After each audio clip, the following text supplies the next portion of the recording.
Bueno, y esto ya parece joda, porque otra vez, igual que que en la clase sobre Walsh, tuve que cortar porque venían los pañales de mi hijo menor. Pero es justo que se ve que los pedí hace 15 días. Lo que pasa es que los jueves es el día en el que traen de la pañalera. Así que, bueno, sabrán entender. Eh, Bien, habíamos leído el poema de Hellman, les decía, y a mí lo que les decía me resultaba interesante, era justamente, a ver, cuando hablamos de poesía militante, muchas veces la gente se figura, ¿no? De esta poesía que trabaja sobre hechos concretos de la realidad, muchas veces la gente se figura como una relación transparente entre una cosa y la otra. Y para mí, y sobre todo en el caso de Hellman, justamente lo que hay no es una relación transparente. Lo que hay es una relación entre el poema y lo real que está mediada, altamente mediada por la metáfora. ¿Sí? Y eso es, otra vez, me parece a mí algo interesante y a considerar, porque nuevamente, ¿qué es la apuesta, parece ser, de estos autores que trabajan la poesía desde esta perspectiva, ¿no? Pero la apuesta justamente no pasa por ser trabajar con lo real desde las herramientas propias de lo real, la poesía realista, ¿sí? Podría haber sido. Okay, la poesía soviética, después de la revolución, ¿no? Estos dos autores, por lo menos lo que nos vienen a proponer también es un trabajo a través de la metáfora. Y otra vez la paradoja no es tal en realidad, ¿no? O hay un ejercicio paradojal que en realidad se revela más transparente de lo que es en apariencia. Porque para operar sobre lo real, nada mejor que la metáfora, ¿no? Para operar sobre lo real habíamos visto nada mejor que la literatura, ¿no? No el circunloquio, sino la literatura es la forma más directa de decir la verdad. Bueno, en algún punto podemos pensar la poesía es también, la metáfora es la forma más directa de trabajar sobre lo real. Esa viene a ser también la apuesta, me parece a mí, a partir del poema de Hellman. Sobre ese poema de Hellman, por supuesto, nosotros ya hicimos nuestro taller y justamente me parece a mí que bien de Hellman. Uno podría leerlo sin decir el autor y creo que es igualmente identificable, ¿no? En esta profusión de las preguntas, en esta para mí, el trabajo muy sutil como en materia de la combinación de registros, ¿no? El registro, por un lado, un registro como específico, incluso, ¿por qué no?, de la militancia combinado con un registro mucho más doméstico, mucho más tierno, y como la alternancia entre uno y otro espacio. Eso a mí me parece siempre muy, muy hermoso de Hellman. Eh, y muy singular, muy propio de su poesía. Justamente sobre la poesía, para que vean otro ejemplo por el cual, digamos, el trabajo con la metáfora sería el trabajo más directo hacia la cosa, es que voy a leerles un poema del propio Paco Urondo, es el primero que tienen en la antología que les dejé para que leyeran, por favor lean. Es un poema que se llama La verdad es la única realidad, nada más y nada menos, se llama como dice como la célebre frase de Perón, y es un poema que además escribe Urondo justamente en su estancia en la cárcel de Devoto, es apenas anterior a la confección del libro, ¿sí? Se los voy a leer para que vean justamente el trabajo como metafórico con lo real. Del otro lado de la reja está la realidad. De este lado de la reja también está la realidad. La única y real es la reja. La libertad es real, aunque no se sabe bien si pertenece al mundo de los vivos, al mundo de los muertos, al mundo de las fantasías o al mundo de la vigilia, al de la explotación o de la producción. Los sueños, sueños son. Los recuerdos, aquel cuerpo, ese vaso de vino, el amor y las flaquezas del amor, por supuesto, forman parte de la realidad. Un disparo en la noche, en la frente de estos hermanos, de estos hijos, aquellos gritos irreales de dolor real de los torturados, en el ángelus eterno y siniestro, en una brigada de policía cualquiera, son parte de la memoria. No suponen necesariamente el presente, pero pertenecen a la realidad. La única aparente es la reja cuadriculando el cielo, el canto perdido de un preso, ladrón o combatiente, la voz fusilada, resucitada al tercer día en un vuelo inmenso cubriendo la Patagonia. Porque las masacres, las redenciones, pertenecen a la realidad, como la esperanza rescatada de la pólvora de la inocencia estival. Son la realidad como el coraje y la convalecencia. Del miedo, ese aire que se resiste a volver después del peligro, como los designios de todo un pueblo, que marcha hacia la victoria o hacia la muerte, que tropieza, que aprende a defenderse, a rescatar lo suyo, su realidad. Aunque parezca a veces una mentira, la única mentira no es siquiera la traición, es simplemente una reja que no pertenece a la realidad. Para mí este poema es hermoso, además porque es como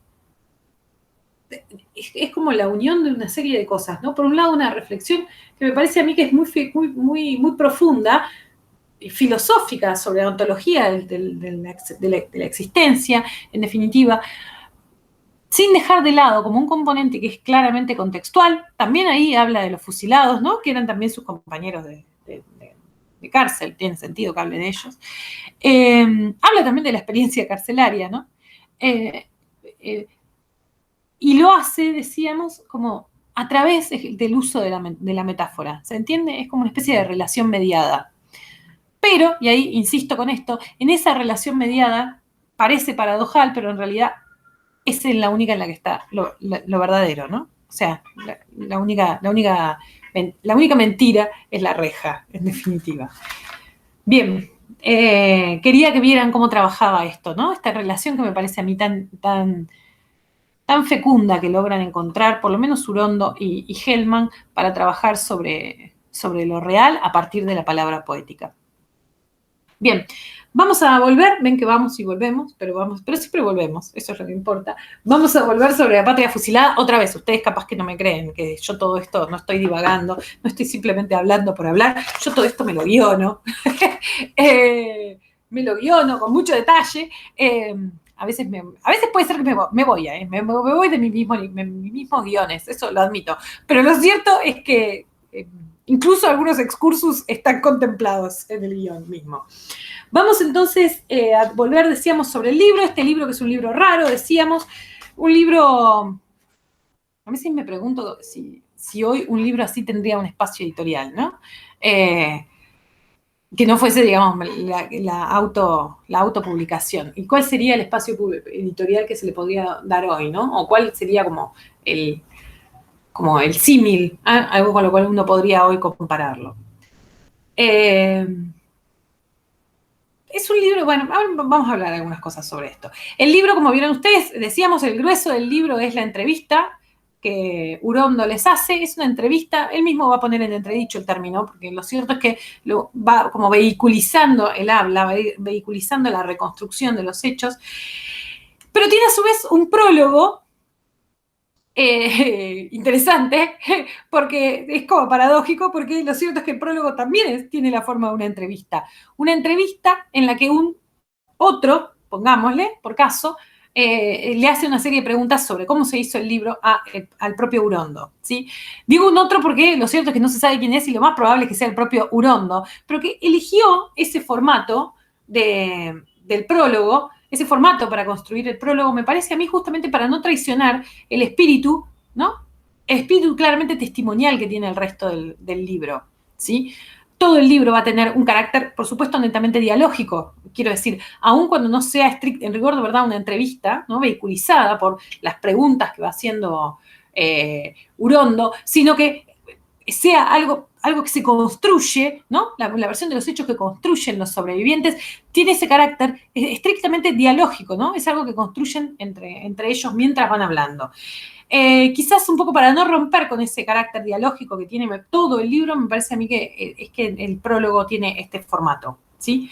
Si tienen ganas, quería con ustedes leer el prólogo, que tiene aparte un nombre curioso, porque el prólogo no se llama prólogo, sino ubicación.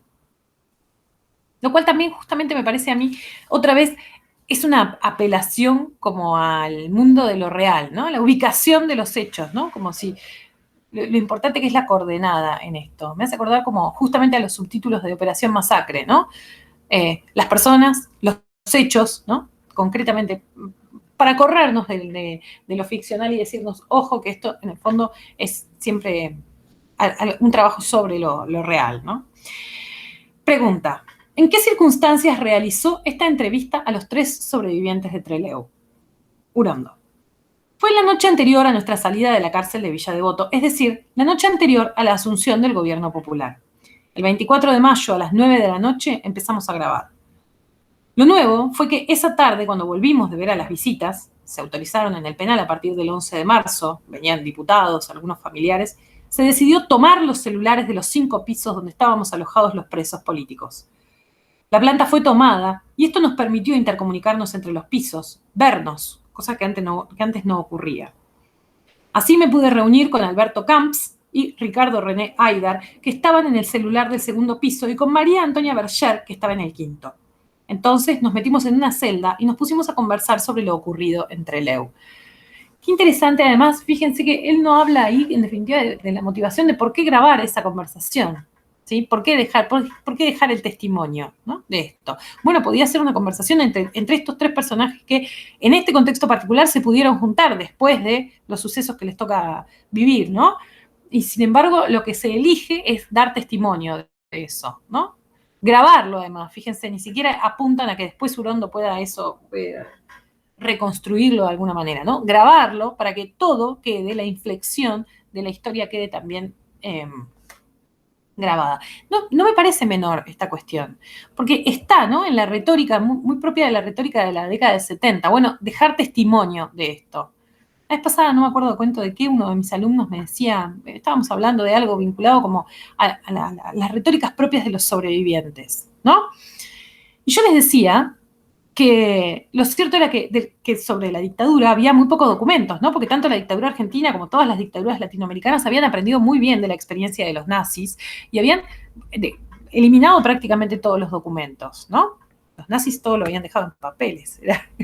El rastreo era muy fácil de hacer. Aprendieron muy bien de esa experiencia los regímenes totalitarios que vinieron después y borraron por completo cualquier forma de documento, cualquier forma de rastreo. Sin embargo, les decía, justamente toda la reconstrucción de eso había venido de la mano de los testimonios, ¿no? Fíjense, por eso no es moco de pavo hablar de testimonio, ¿no? Y no es moco de pavo hablar de testimonio, de una literatura construida a partir de los testimonios en la literatura argentina, ¿no? ¿Por qué? Porque buena parte de la historia judicial, si se quiere, del país, buena parte de la retórica de la justicia se ha construido sobre testimonio. Porque lo único que había eran los testimonios de los sobrevivientes. Gente que sobrevivió nada más que para recordar y repetir, como ellos mismos lo dicen, ¿no? En muchos casos. Yo, todo el tiempo que estaba ahí adentro, lo único que hacía era repetir, para no olvidarme de quiénes eran los tipos que me estaban torturando, ¿no? De cuáles eran las características que tenía ese espacio, que no sabían dónde quedaba, no sabían dónde estaba la perla, no sabían dónde estaba el pozo de Banfield, ¿no? Esos lugares se pudo llegar gracias justamente al trabajo del testimonio. ¿Ven por qué le quiero dar siempre mucho peso en literatura argentina? Porque no es menor, no estamos hablando de como un género menor de la literatura. En el fondo podemos pensar la retórica, no solo la retórica, ¿no? En el fondo la construcción de la justicia de los últimos 50 años ha sido testimonial.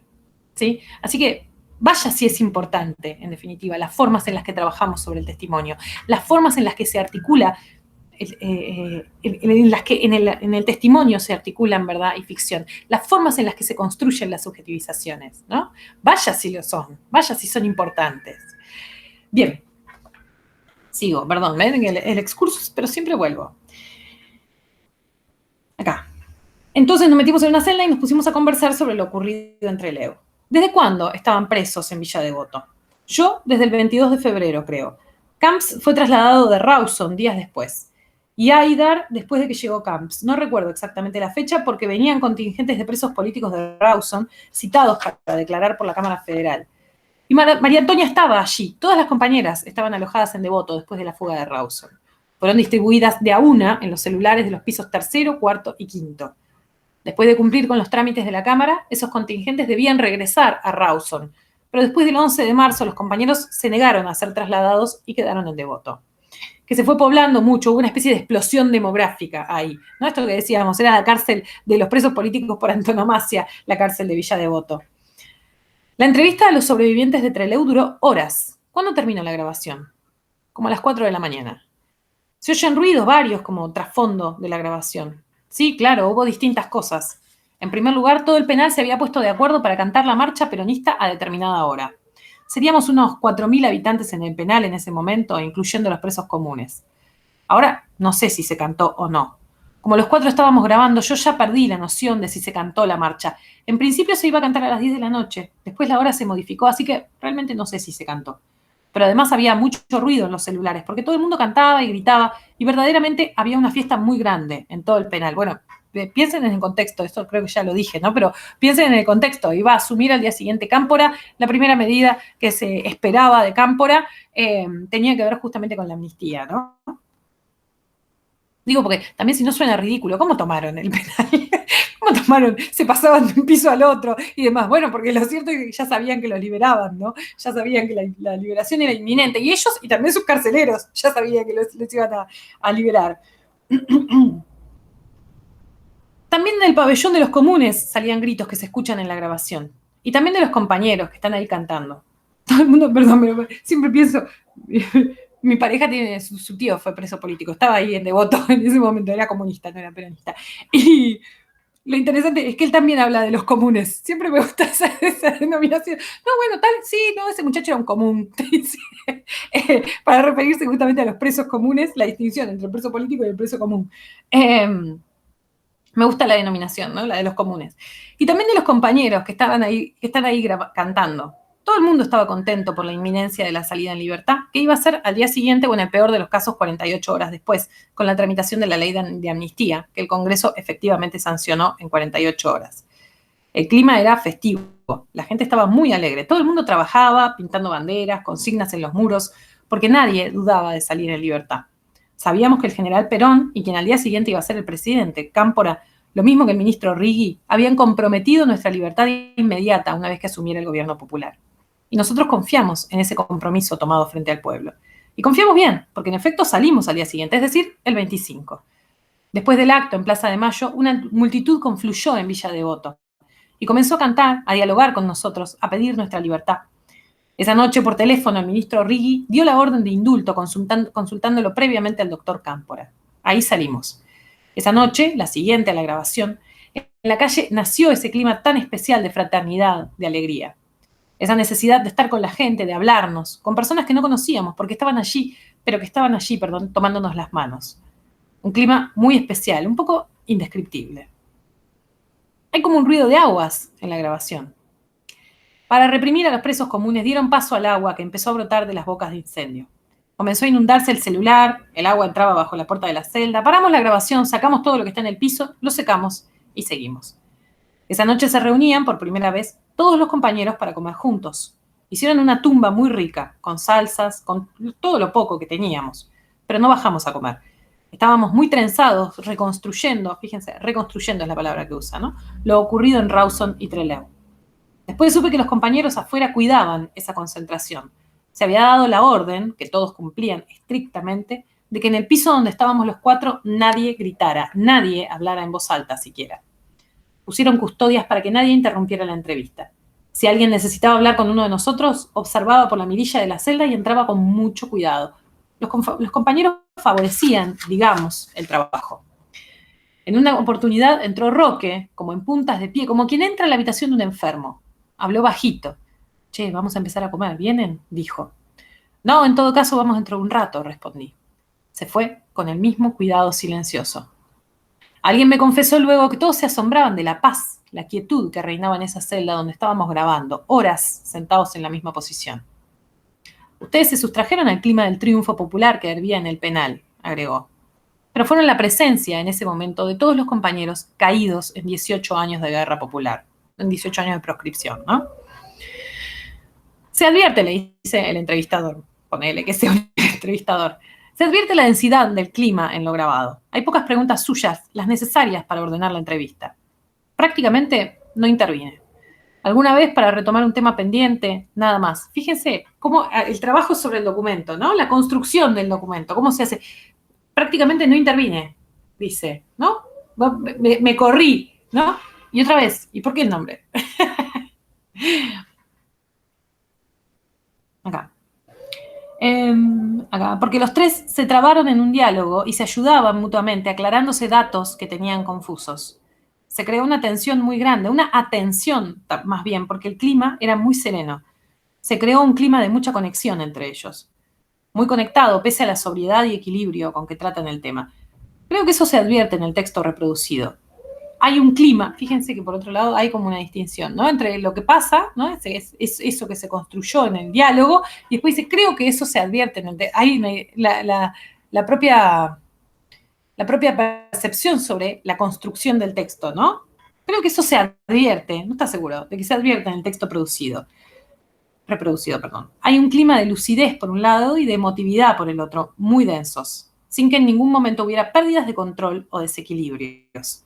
Fíjense la importancia, ¿no? Que esto es bien propio de la militancia de la década del 70. Lo importante que era también ser riguroso, ¿no? No importaba la emoción que eso le provocara, ¿no? Lo importante es ser riguroso con lo que se dice. Eso en el resto del libro está bien claro, ¿no? La importancia de, bueno, no quiero entrar en eso porque eso sería como sentimental. Lo que quiero es atenerme a los hechos. No, lo sentimental no está permitido para la militancia, ¿no? Que es, tanto en la reconstrucción del fusilamiento de Trelew como en la permanente referencia política muy rica que producen. Era la primera vez, pienso, que los tres reproducen globalmente lo ocurrido y por lo tanto no debe haberles resultado muy fácil. O sea, la primera vez cada uno había reproducido en los testimonios vinculados a los juicios, ¿no? Pero la primera vez que los tres juntos trataban de reconstruir qué era lo que había pasado, ¿no? Sin embargo, parece una conversación muy fluida. Es fluida, sí, muy fluida. Ellos lo aclaran además. Están dispuestos a contar los hechos cuantas veces sean necesarios. Otra vez, ¿no? El mandato del testimonio. Como dice Aida, hemos sobrevivido para contarlo. Son, evidentemente, hechos muy trágicos.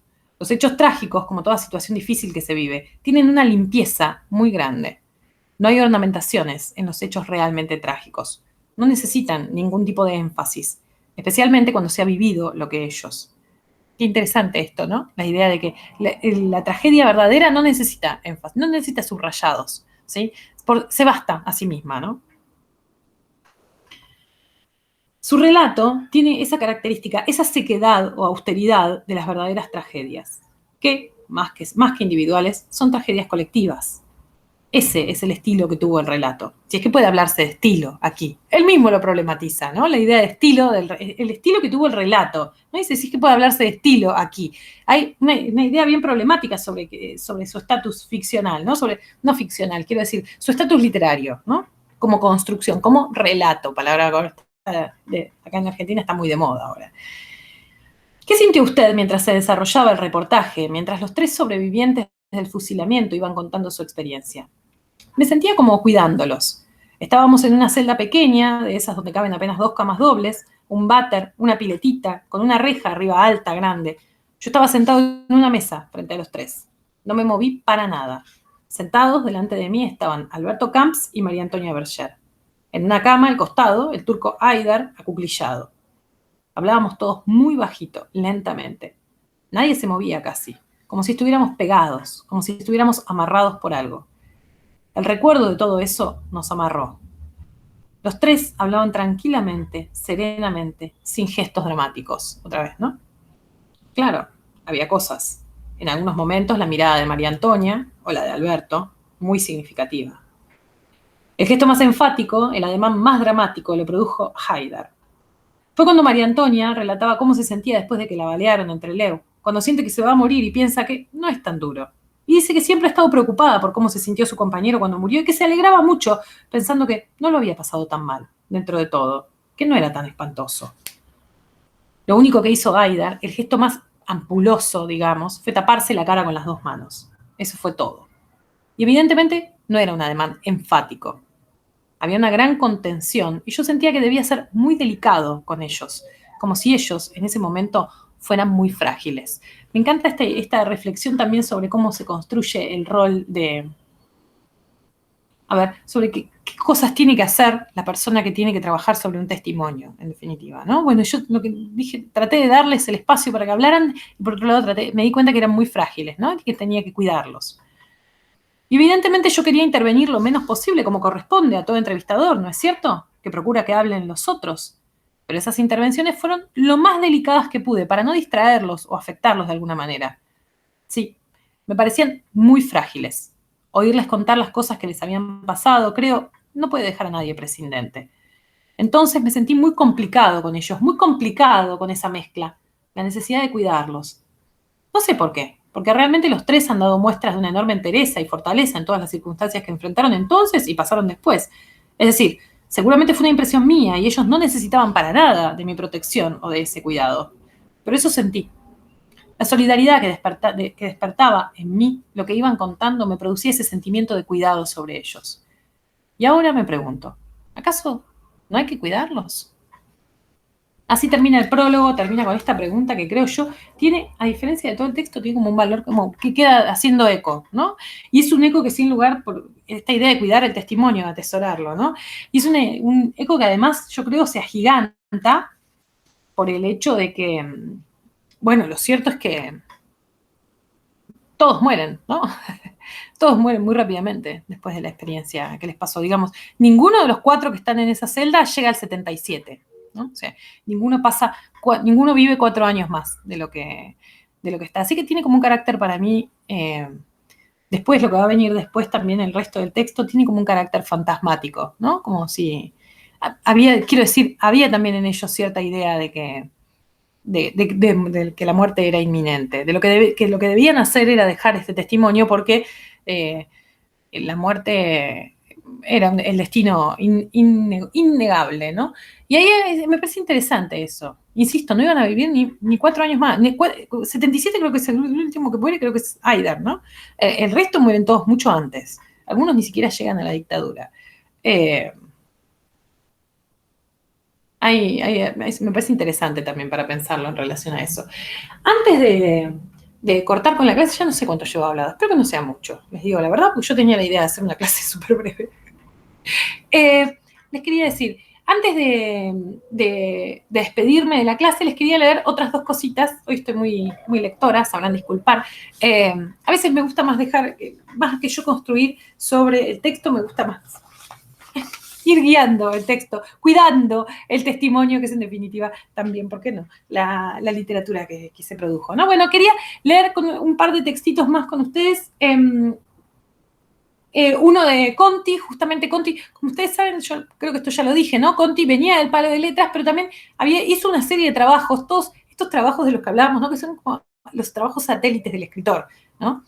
Si ningún escritor en Argentina, o muy pocos, viven de la escritura, sin lugar a dudas los poetas corren mucha peor suerte. Y eso ya ni siquiera es característica de la Argentina. En general, en los poetas, creo que poeta que viva de la poesía deben ser poquísimos en el mundo. Así que, sin lugar a dudas, uno no tuvo que hacer muchos oficios, tuvo que ejercer muchos oficios también para vivir. Quería leerles, en primer lugar, perdón, no les dije qué oficios, suena medio raro, ¿no? Ahora que lo digo, pero esos oficios satélites vinculados al mundo de la escritura, ¿no? Fue, por supuesto, periodista durante mucho tiempo, de hecho, en un textito que vamos a leer después, el Conti también hace referencia a eso, en Mendoza, acá en Buenos Aires, en Santa Fe también había trabajado en el mundo del periodismo, trabajó mucho como guionista no solo de cine, digamos, ¿no? A la manera como Bioy Casares, que era como un poco más copetudo, ¿no? Como corresponde a la figura de Bioy, no, como guionista de televisión, entre ellos, por ejemplo, hizo una cosa formidable, que es una obra muy ambiciosa, que fue la adaptación a formato televisivo, como serie televisiva, de la obra Stendhal, Rojo y Negro, ¿no? Una obra formidable. Bueno, él hizo el guión para la adaptación a la televisión. Y también trabajó un montón como guionista de la televisión. Era uno de sus trabajos habituales. El texto, les decía, ¿no? Que les dejé una antología de la poesía de Urondo para que ustedes vieran, para que recalaran un poco sobre este carácter, ¿no? Como el poeta bien vinculado con el mundo de lo popular, por otro lado, que a diferencia de Hellman, me parece a mí, no le tenía para nada ningún miedo como al mundo tampoco de lo sentimental, escribía poemas de amor, y que todo eso lo hacía también desde una perspectiva, podríamos pensar, que tenía que ver como con la intervención en el mundo, ¿no? Una perspectiva que no estaba ajena al mundo de la política. Quería leer con ustedes un cuentito, también escribió cuentos, no son mayoritarios en su obra, pero tiene un par, que se llama Las Argentinas son divinas. ¿Dónde lo dejé? Acá. ahora les voy a decir por qué, pero además porque quería justamente que percibieran todas estas cosas de las que hablábamos que tienen que ver con que también ustedes pueden percibir en su obra poética, ¿no? Este vínculo con lo popular, con lo sentimental. Y también porque me gustaría como que ustedes lo logren instalar en una genealogía también, Aurondo, ¿sí? Las argentinas son divinas. Total, tengo que hacer pis, pensó Juanita, resignada a levantarse mientras el despertador seguía sonando. No se molestó en apagarlo, no pudo, solo estaba en condiciones de cambiar de posición. Dio media vuelta y se colocó de espaldas mirando al techo. Después sacó los brazos que tenía hasta ese momento bajo las mantas y adoptó una postura bastante solemne. La estampa de un prócer, cualquiera, antes de pronunciar sus últimas palabras. Realmente tenía ganas de ir al baño. Además, ya debía estar haciéndose tarde, ya andaría con el tiempo justo. Abrió los ojos y miró el toilette de madera, terciada, abarrotado de frascos vacíos, ruleros, revistas viejas. Al lado, el ropero lúgubre y ordinario. La mesa de luz, el velador envejecido. Al despertarse, Juanita sentía invariablemente un gusto agrio en la boca, sabor a leche cortada. Entonces le daban unas ganas incontenibles de seguir durmiendo durante mucho tiempo, para siempre.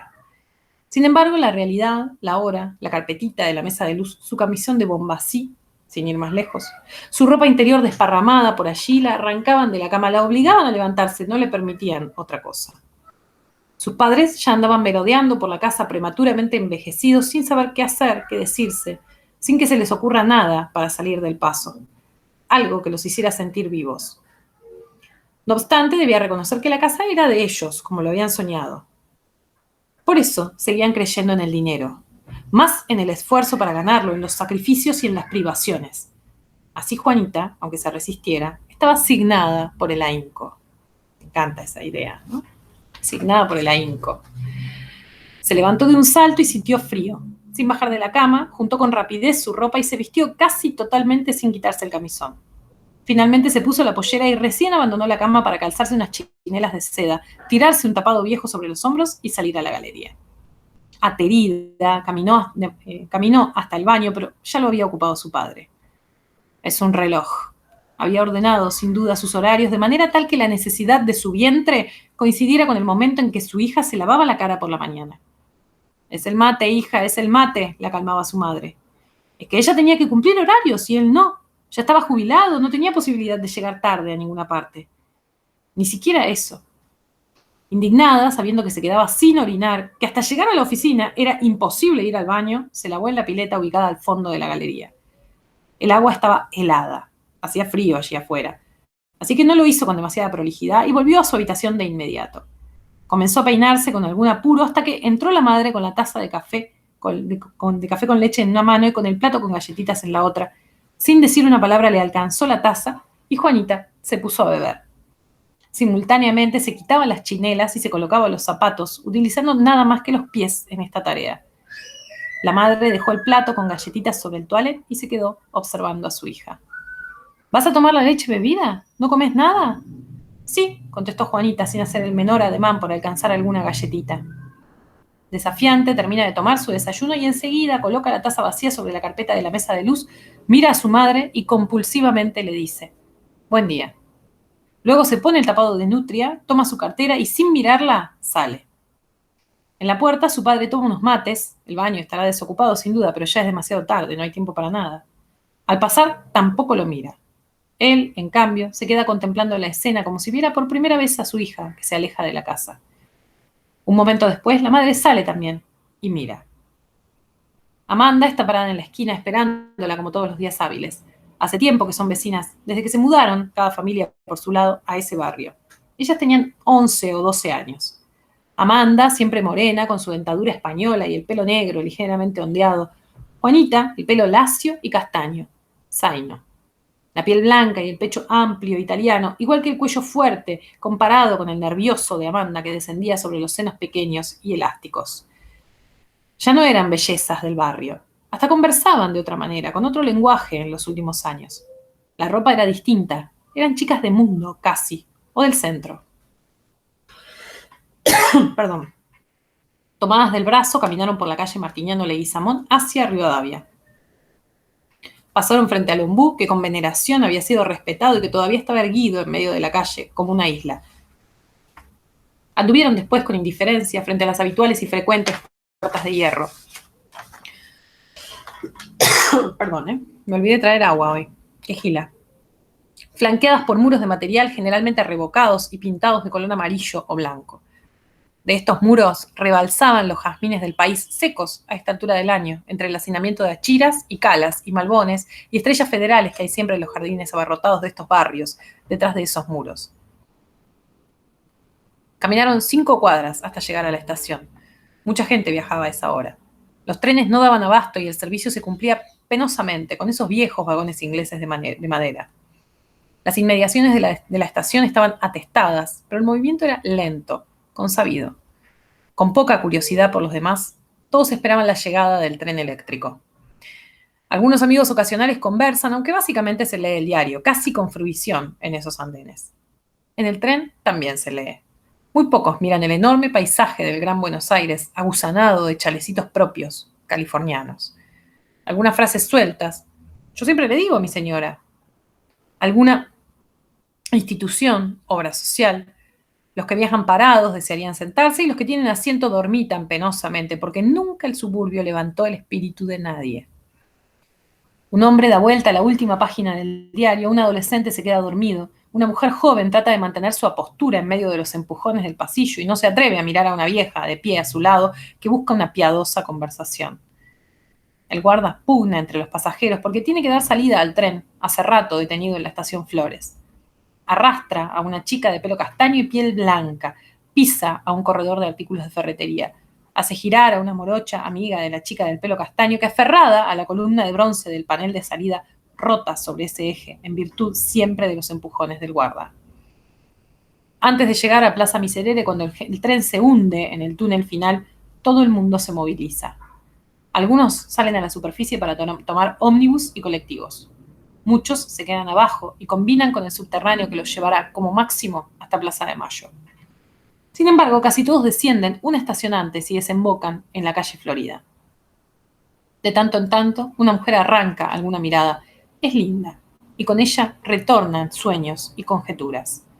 Es que no hay otro lugar en el mundo, solamente aquí, en Buenos Aires, hay mujeres como estas. Bien, el texto me gusta porque me gusta mucho cómo está escrito. Me gusta porque tiene también como una serie de cuestiones, ¿no? Por supuesto, el tema de fondo tiene que ver con este ascenso de clase, ¿no? La clase a la que pertenecen las chicas, el lugar de origen, ¿no? Y el tránsito, que es un tránsito a la vez que de clase, es también un tránsito físico, ¿no? Desde el suburbio hasta el centro.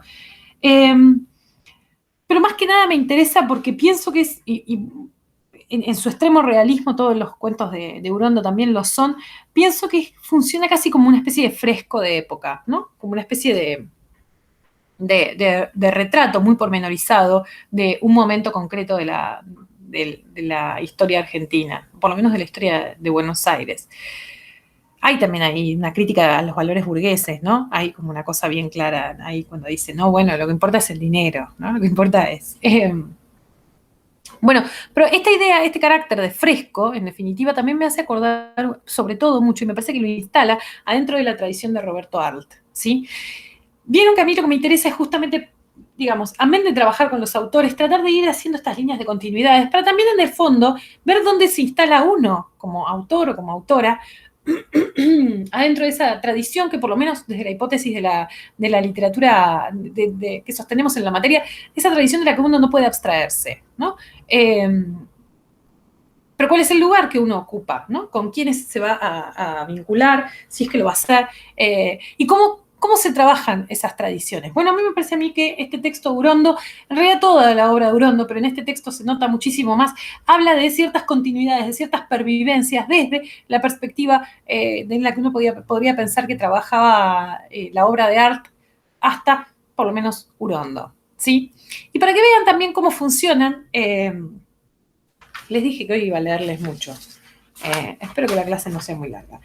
Para que vean también cómo funcionan incluso dentro de la misma continuidad, dentro de la misma contemporaneidad, esas continuidades y rupturas, quería leerles un texto de Haroldo Conti, que es el autor de la clásica que viene, dicho sea de paso. Así que funciona como un nexo. Ven, para que vean que todo está unidito, esta parte, ¿no? Walsh está unido con Urondo, Urondo se va a unir con Conti. Es un texto cortito de Conti que se llama Los Caminos, que que es un texto que aparte a mí me encanta, que tiene un epígrafe de Bob Dylan. El epígrafe dice: y aunque la línea está cortada señalando el fin, yo solo digo adiós hasta que nos veamos de nuevo. Los caminos. A veces pienso que los días de mi vida se parecen a las teclas de esta máquina. Son redondos y precisos, y justamente porque no hacen otra cosa que escribir. Paco Urondo me ha dicho: quiero que escribas algo para el diario de Mendoza. Y yo le he dicho que, bueno, que sí a esa voz precipitada que se dispara desde algún rincón de esta madre Baires y atraviesa una milla de paredes, y antes de colgar la voz me ha dicho: un día de estos nos tomamos un café y charlamos. Y yo he dicho que sí, que bueno, y le he pedido a mi vieja que me sirva un café y bebo en honor de Paco este solitario café que de otra manera se enfriaría en el pocillo, esperando el día, porque aquí no hay tiempo realmente para las ceremonias del ocio, y todo se reduce a voces y urgencias y paredes y señales. Y ahora me siento a escribir, y en el mismo momento, a 600 kilómetros de aquí, mi amigo Lirio Rocha se sienta en la puerta de su rancho, porque sus días son igualmente redondos, solo que en otro sentido. Y si el mar lo permite, son también precisos a su manera. Se sienta, como digo, en la puerta de su rancho, en la Punta del Diablo, al norte de Cabo Polonio, entre el faro de Polonio y el de Chuy, y mira al mar después de cabalgar un día sobre el lomo de su chalana, porque es el tiempo de la zafra del tiburón, ese oscuro pez del viento hecho a su imagen y semejanza, y se pregunta, es necesario que se pregunte para que yo siga vivo, porque yo soy tan solo su memoria, se pregunta, digo, qué bueno eso, ¿qué hará el flaco? Es decir, yo, 600 kilómetros más abajo, en el mismo atardecer. Y entonces yo me pregunto a mi vez, ¿qué es lo que hago realmente? O para decirlo de otra manera, ¿por qué escribo? ¿Qué es lo que se pregunta a todo el mundo cuando se le cruza por delante uno de nosotros? Y entonces uno pone cara de atormentado y dice que está en la gran cosa, la misión y toda esa lata. Pero yo sé que mi amigo Lirio Rocha no puedo decirle nada de eso, porque él sí que está en la gran cosa. Esto es, en la vida. Y que yo hago lo que hago, si efectivamente es hacer algo, como una forma de de contarme todas las vidas que no pude vivir. La de Lirio, por ejemplo, que esta madrugada volverá al mar, de manera que se duerme y me olvida.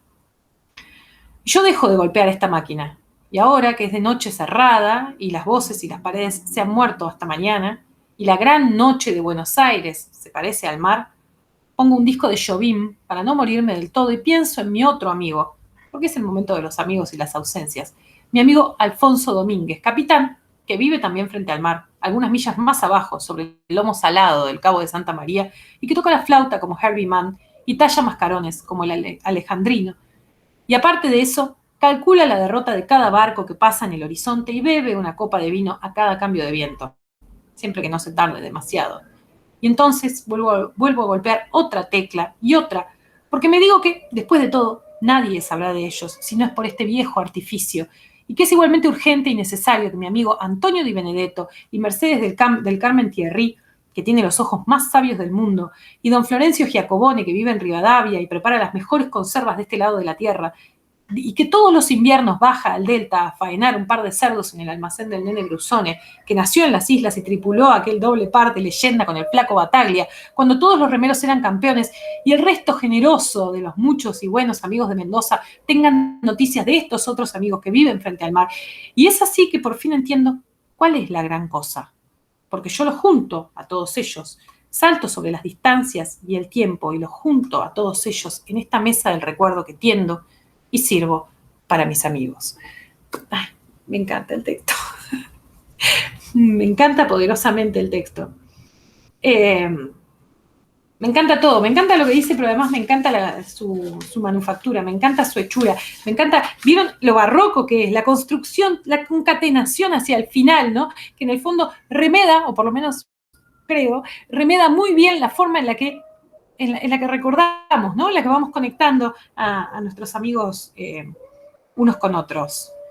En el fondo, recuerden, en el fondo todo lo que nos estamos preguntando todos, Conti en este texto y todo el resto, bueno, ¿qué hace? ¿Qué es lo que hace la literatura? ¿No? ¿Qué hacemos? Qué pregunta, ¿no? Hay un libro de Lenin que se llama así. El contexto es ligeramente distinto, pero bueno. Bueno, dicho esto, entonces ahora sí terminamos con la clase de hoy. Espero que les haya gustado. La clase de hoy, a mí me gusta mucho, me gusta la obra de Urondo, pero sobre todo me gusta trabajar como con costados como más inesperados quizás, o menos visitados de la obra de cada uno de los autores. La próxima vamos a ver a Conti.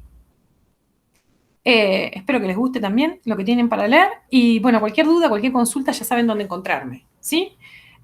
Nos vemos prontito y cuídense mucho. Chao.